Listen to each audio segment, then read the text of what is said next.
నమస్తే. ప్రస్తుతం మన స్టూడియోలో ఐకాన్ ఆస్ట్రాలజర్ గట్టిపల్లి సురేష్ బాబు గారు ఉన్నారు. గురువుగారితో మాట్లాడేద్దాం. నమస్కారం గురుగారు. జై శ్రీమన్నారాయణ. గురుగారు, మే నెలలో కర్కాటక రాశి వారి పరిస్థితి ఎలా ఉండబోతుంది? పాజిటివ్ అంటారా, నెగిటివ్ అంటారా? 5 గ్రహాలు మేజర్గా ఈ నెల మారబోతున్నాయి. మరి ఈ గ్రహ మార్పుల కారణంగా వీళ్ళకి ఎలా ఉండబోతుంది ఈ నెల? 2020 సంవత్సరం మే మాసం చూసినట్టయితే కనుక ద్వాదశ రాశుల్లో ఒకటి కర్కాటక రాశి. ఈ కర్కాటక రాశి వారికి గ్రహాల మార్పిడి కర్కాటక రాశి వారి మీద కూడా ప్రభావితం ఉంటుంది, లేదని కాదు. కాకపోతే ఇవి గ్రహాలు మనకి మే 15వ తారీఖు ఏమేమి గ్రహాలు మారుతున్నాయి అంటే కనుక రవి భగవానుడు మారుతున్నారు.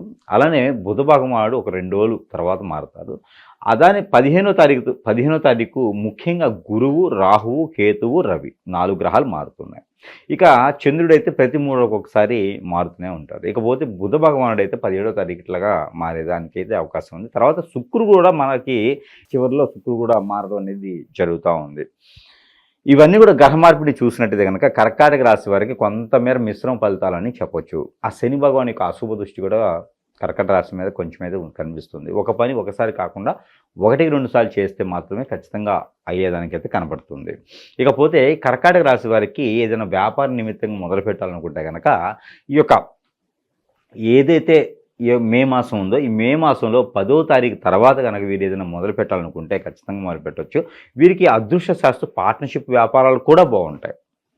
అలానే చెరకు, సపోటా, మామిడి ఇలాంటి పంటలు వేసినా చాలా బాగుంటుంది. కొబ్బరికాయలు ఉంటాయి కదా, కొబ్బరి బొండాలు, ఇలాంటి తోటలు వీరికి చాలా అనుకూలంగా ఉంటుంది. అలానే వీరికి ఉప్పు, చేపలు ఇలాంటి చెరువులు కూడా వీరికి అనుకూలంగా అయితే కనపడుతుంది. ఓవరాల్గా చూసుకున్నట్టయితే కనుక ఎలాంటి రంగంలోకైనా బాగానే ఉంటుందని చెప్పవచ్చు. ఆర్థికంగా కూడా బాగానే ఉంటుందంటారా వీళ్ళకి?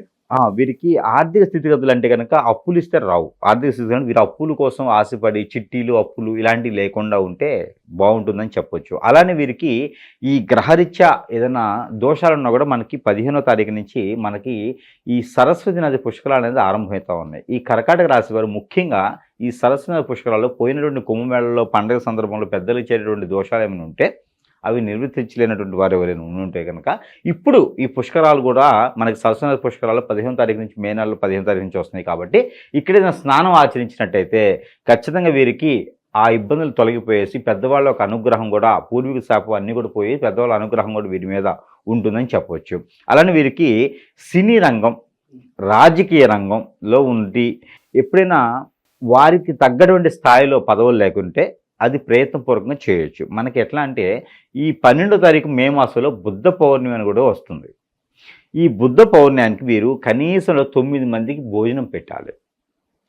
నేను రాజకీయంలో ఎదగాలి, నేను బిజినెస్లో ఎదగాలి, రంగం ఇంకొక రంగం వారు చేసేటువంటి రంగాల్లో నేను పై స్థాయిని ఉండాలి. ఎవరి నరదిష్టినార ప్రవాహం, చెడు వ్యసనాలు, చెడు చూపు నా మీద ఉండకూడదు అని చెప్పేసి ఒక 9 మందికి భోజనాలు చేసినట్టయితే వీరికి ఖచ్చితంగా మంచి ఆరోగ్యరీత్యానే కాకుండా ఆర్థిక స్థితులు కూడా వీరికి చాలా అనుకూలంగా ఉంటాయని చెప్పొచ్చు. ఇక విద్యార్థులు, నిరుద్యోగులు వీళ్ళ పరిస్థితి ఎలా ఉండబోతుంది గురుగారు? కర్కాటక రాశిలో పుట్టినటువంటి నిరుద్యోగులు అయితే కొంతవరకు వీరికి ఈ మాసంలో కూడా నిరుద్యోగులుగానే ఉంటే చాలా మంచిది. అలానే ఆర్థిక స్థితిగతులు మనం మాట్లాడుకున్నప్పుడు విద్యార్థులు ఏదైనా ఉంటే విదేశాలకు వెళ్ళాలనుకున్న ప్రయత్నం అయితే చేయొచ్చు. ఈ ప్రయత్నం ఎలా చేయాలంటే కనుక బియ్యం 1 కిలోంపావు, జొన్నలు 1 కిలోంపావు బ్రాహ్మణుతో దానం ఇచ్చి ఆ రోజు నుంచి విదేశాలకు ప్రయత్నం చేస్తే త్వరగా వీసాలు పాస్ అయ్యి ఇంటర్వ్యూలు వెళ్ళేదానికి ఆస్కారం ఎక్కువగా అయితే కనబడుతుంది. వీరు ముఖ్యంగా విదేశాలకు కావచ్చు, స్వదేశంలో కావచ్చు, జాబులో వెసులుబాటు ఇది కావాలంటే 1 కిలోంపావు నువ్వులు పంతులు గారి దానం ఇచ్చినా, లేదా నవగ్రహాల మీద శనివారం రోజున ఉదయం సమయంలో ఉంచినా కూడా వీరికి జాబు రీత్యా వెసులుబాటు అయితే కొంతమేర కనబడుతుంది. అలానే వీరికి ఇంకొకటి కూడా ఏంటంటే ఆర్థిక స్థితిగతులే కాకుండా, పూర్వీకుల ఆస్తులే కాకుండా, వీరికి ఆరోగ్య రీత్యానే కాకుండా వీరికి మైండ్ అంత స్ట్రెస్ ఫీల్ అవ్వకుండా అన్ని రకాల ఇబ్బందులు లేకుండా ఉండేందుకు కనుక వీరు కొంచెం ఒక రెమెడీ కూడా చేసుకుంటే వీరికి చాలా మంచిది. జీడి గింజలు ఒక 5 జీడి గింజలు కూడా తీసుకొని వీరు తల చుట్టూ తిప్పుకొని పారేటువంటి నీటిలో వేయాలి. ఈ సరస్వతి నది పుష్కరాల్లో స్నానం ఆచరించడం ఎలానో ఇవి కూడా రెమెడీ సపరేట్. ఇవి చేయడం ద్వారా వీరికి ఈ మాసం మొత్తం కూడా కొంతమేర అన్ని రకాల గ్రహాలు అశుభ దృష్టిని కూడా శుభ దృష్టిగా మలుచుకునేందుకు ఆస్కారం ఎక్కువైతే ఖచ్చితంగా కనబడుతోంది. ఇంకా ప్రజెంట్ ఉన్న గ్రహస్థితి బట్టి ఎలాంటి పరిహారాలు చేసుకుంటే బాగుంటుంది గురుగారు వీటిలో? ఈ కర్కాటక రాశి వారు ముఖ్యంగా చెప్పాలంటే కనుక వీరికి కలిసి వచ్చేటువంటి కలర్ నీలి ఆకాశం కలరు, అలానే బ్లూ, అలానే వైట్ వీరికి చాలా అనుకూలంగా ఉంది ఈ మాసం మొత్తం కూడా. ఇకపోతే తిథి వీరికి మంగళవారం, సోమవారం వీరికి చాలా అనుకూలంగా అయితే కనబడుతుంది. పోతే నెంబర్ 4, 8, 9 ఈ 3 నెంబర్లు వీరికి చాలా అనుకూలంగా ఉంది. ఇకపోతే రెగ్యులర్గా వీరు చేసుకోవాల్సినటువంటి రెమెడీ, ఈ కర్కాటక రాశి వారు ఎవరికి వారే 2 కర్పూరం గింజలు పెట్టుకొని క్లాక్ వైజ్గా ఇలా దిష్టి తీసేసుకొని ఆ కర్పూరం వెలిగించితే కనుక ప్రతిరోజు ఉన్నటువంటి దిష్టి అనేది వారికి తొలగిపోయేదానికి ఉంటుంది. కాబట్టి ఆ మేర ప్రయత్నం చేయొచ్చు. అలానే ఈ కర్కాటక రాశి వారు ప్రతి మాసంలో ఇస్తున్నట్టుగానే కర్కాటక రాశి వారికి ఈ మాసంలో కూడా గ్రహాలు ఇచ్చి తీసినటువంటి నెంబర్ ఏదైతే ఉందో అది ఇవ్వడం జరుగుతూ ఉంది. ఇకపోతే నెంబర్ వీరు పఠించవలసినటువంటి నెంబర్ 225248 అనే ఈ నెంబర్ని 222 అంటే 222 సార్లు పాలన రూపంగా చేసుకోవాలి. ఇది ఎలా చేయాలంటే చేతిలో 2 లవంగాలు కానీ ఇలాచీ కానీ పెట్టుకొని ఈ నెంబర్ని పాలన రూపంగా చేసుకొని మీరు ఈ 2 కూడా భుజించినట్టయితే ఖచ్చితంగా వీరిలో ఉన్నటువంటి రుమ్మతులన్నీ కూడా తొలగిపోయేదానికి ఆస్కారం ఎక్కువగా కనబడుతుంది. కాబట్టి చిన్న చిన్న పరిహారాలు చేసుకొని కర్కాటక రాశి వారు కూడా ఈ మే మాసంలో అదృష్టమయ్యేదానికి ఆస్కారం ఎక్కువగా ఉందని చెప్పొచ్చు. గురుగారు విశేషంగా ఇంకేమైనా దానాలు లాంటివి ఏమైనా చేసుకుంటే బాగుంటుంది అంటారు ఈ రాశి? ఖచ్చితంగా ఉందండి, మర్చిపోయాను. ఇదేంటంటే ఈ కర్కాటక రాశి వారికి బుద్ధ పౌర్ణమి వస్తుంది. ఈ బుద్ధ పౌర్ణమి 12వ తారీఖున మనకి మే మాసం 12వ తారీఖున బుద్ధ పౌర్ణమి వస్తుంది. కాబట్టి కర్కాటక రాశి వారు అందరూ కూడా ఏదైనా బ్రాహ్మణునికి బియ్యంతో కూడినటువంటి రాగులు కూడా దానం ఇవ్వడం ద్వారా వీరికి మంచి జరుగుతుంది.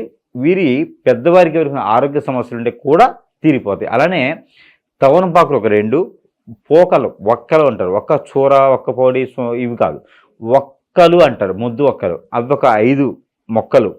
ఆ ఒక్కలు తీసుకొని ఈ ఆకులతో పాటు బ్రాహ్మణుడితో దానం ఇవ్వాలి. దానం ఇచ్చిన రోజు కాలికి నమస్కారం అనేది చేయకూడదు. అలా చేయడం ద్వారా వారికి పాప విమోచనం అయితే అవ్వదు.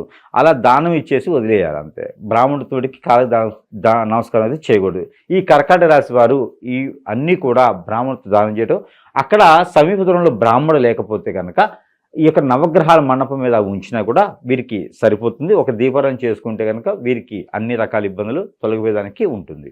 చాలా బాగా వివరించారు గురుగారు, ధన్యవాదాలు.